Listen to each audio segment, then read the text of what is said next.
Conmigo aquí en el estudio el señor Joseph Hatch, experto en terrorismo. Bienvenido, muy buenas noches. Muy buenas noches.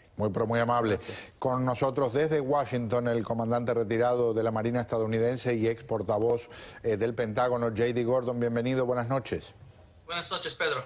Tiene que ser de esas novedades que si usted estuviera en estos momentos activo allí en el Pentágono, uno de los momentos más tristes cuando se comunica una información de este tipo, ¿verdad?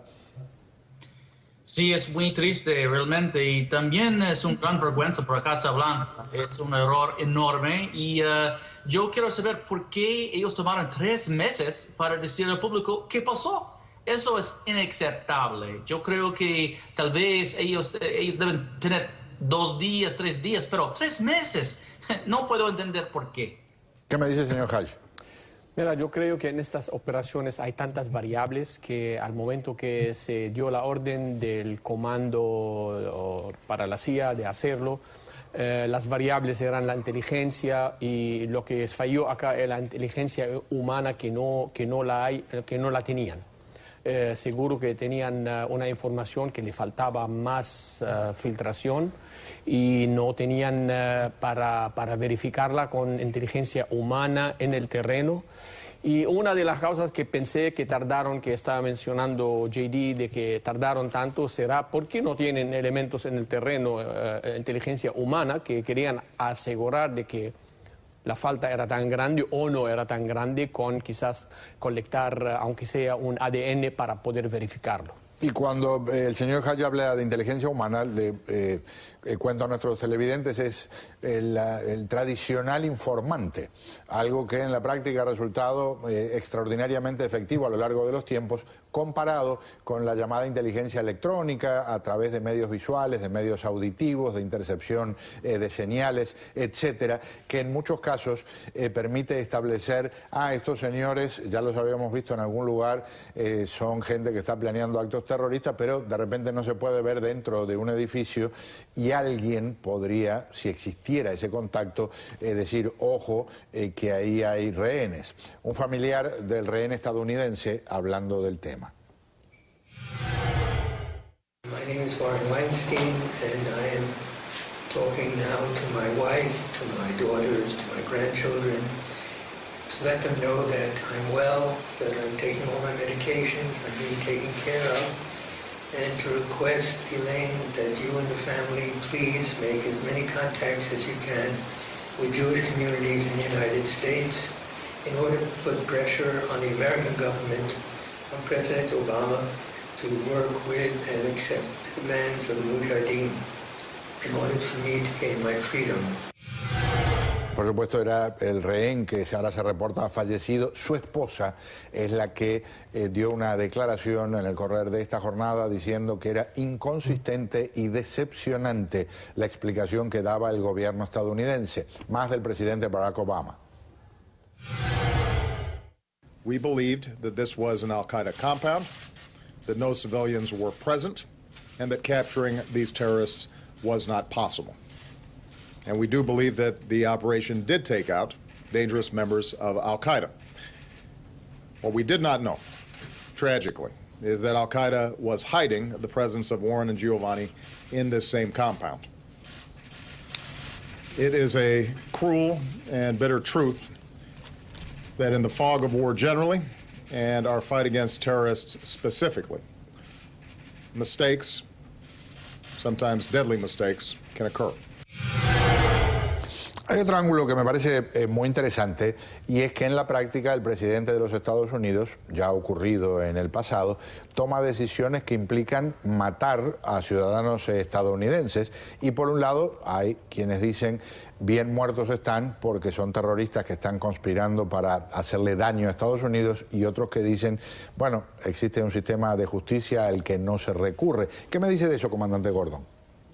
Bueno, yo creo que es muy irónico que el presidente Obama estaba llorando miles de veces sobre interrogaciones de la CIA, como waterboarding, por ejemplo. Waterboarding, solo 3 detenidos y llorando miles de veces. Pero al mismo tiempo, él está lanzando esos misiles, matando miles de personas sin juicio.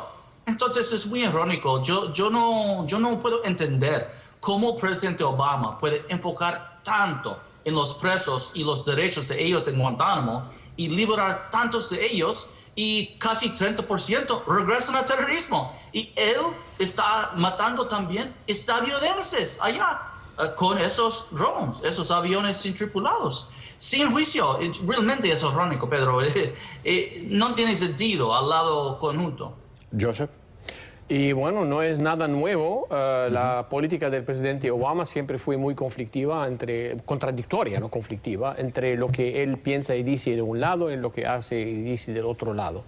Entonces, de un lado, él fue su logro en la guerra contra el terrorismo son los drones, y del mismo tiempo quiere cerrar la cárcel de Guantánamo y quiere intercambió con un desertor 5 líderes talibán, al mismo tiempo quiere usar los drones. Así que hay un poco de conflicto en eso, contradicción, mucha contradicción. Sí, sobre todo cuando se compara la cantidad de sospechosos de terrorismo que han muerto durante la administración Obama en ataques de aviones sin piloto, comparado con la administración anterior, que había sido criticada vehementemente por hacer algo similar. Y si lo medimos con porcentaje, la equivocación de los drones fue mínima comparando con otros medios, ¿no? Fue la primera vez que hay víctimas estadounidenses o civiles raptados. Yo no culpo al presidente aquí, la culpa siempre hay que enfocar que la culpa es de los talibanes o de los Al-Qaeda. Claro. La equivocación fue que no tenían suficiente información. Pero es una de los riesgos, que yo digo que los factores variables, uno de los riesgos es, a un momento dado, no sabemos si hay civiles, si hay americanos o lo que sea. O sea que la desventaja de la parte de la guerra por control remoto, porque muchos de estos aparatos se manejan desde bases en Estados Unidos y son alimentados por señales que llegan vía satélite. En la práctica, alguien sentado en una oficina en Estados Unidos tiene que apretar un botoncito que dispara un misil y que genera resultados que en muchos casos han sido considerados muy positivos en la guerra contra el terrorismo. Vamos a la costa, frente a Yemen, en la península arábiga, y a lo que algunos dicen puede ser un enfrentamiento naval de proporciones incluso que lleven a una guerra abierta. Hay una fuerza de tarea encargada allí por un portaaviones estadounidense, que es el Theodore Roosevelt, con una docena de barcos de la Marina de Guerra estadounidense, y hay reportes de que hay algunos barcos de guerra iraníes de mucho menos porte y de mucho menos sofisticación tecnológica. Aparentemente lo principal que tendrían sería un destructor lanzamisiles, pero de todas formas hay un riesgo muy grande. Comandante Gordon, con su experiencia en el mundo naval, ¿en qué estamos? ¿Puede ser de verdad? ¿Es más que nada yo no me asusto y le muestro que también tengo mi armada de parte de Irán, o son tan inconscientes que de repente atacan a barcos estadounidenses? Bueno, Pedro, yo creo que es una buena idea para enviar el portaavión allá, Theodore Roosevelt, también a 9 buques, porque ellos pueden prevenir las armas de Irán a los rebeldes de la Shia Houthis en Yemen. Es una buena idea. Pero al mismo tiempo hay mucha confusión de Washington. El Pentágono está diciendo que el portaaviones está allá con los otros buques para prevenir las armas, pero el Departamento del Estado está diciendo que eso es falso. Entonces yo creo que hay mucha confusión en ese tiempo desde Washington. Joseph. Yo no creo que los iraníes van a atacar primero, eso definitivamente, porque la flota iraní sabe que en un enfrentamiento los van a aplastar, lo van a hundir a todos. Lo que van a hacer, van a desafiar los que le van a decir los americanos si llegan a la costa de Adén o de Yemen en otro puerto, para poder desembarcar o descargar alguna arma o lo que sea. Entonces, el enfrentamiento podría ser en el momento que desafía a Irán una orden. Lo que a mí me da miedo es otra línea roja del gobierno estadounidense, que no tienen una orden de destruir a la flota iraní el momento que haya un enfrentamiento. No tienen que... La orden para los militares tiene que ser, si se enfrentan, lo destruyen. Punto. No que tiene que, otra vez, como lo que pasó en Libia, volver a hablar con el Departamento de Estado, con el Casablanca. Eso no es tiempo de pensar. Un gusto tenerlo aquí. Muchas gracias. Gracias. Comandante Gordon, gracias por acompañarnos. Gracias, Pedro. Siempre un placer. Muy amable. Paréntesis al volver.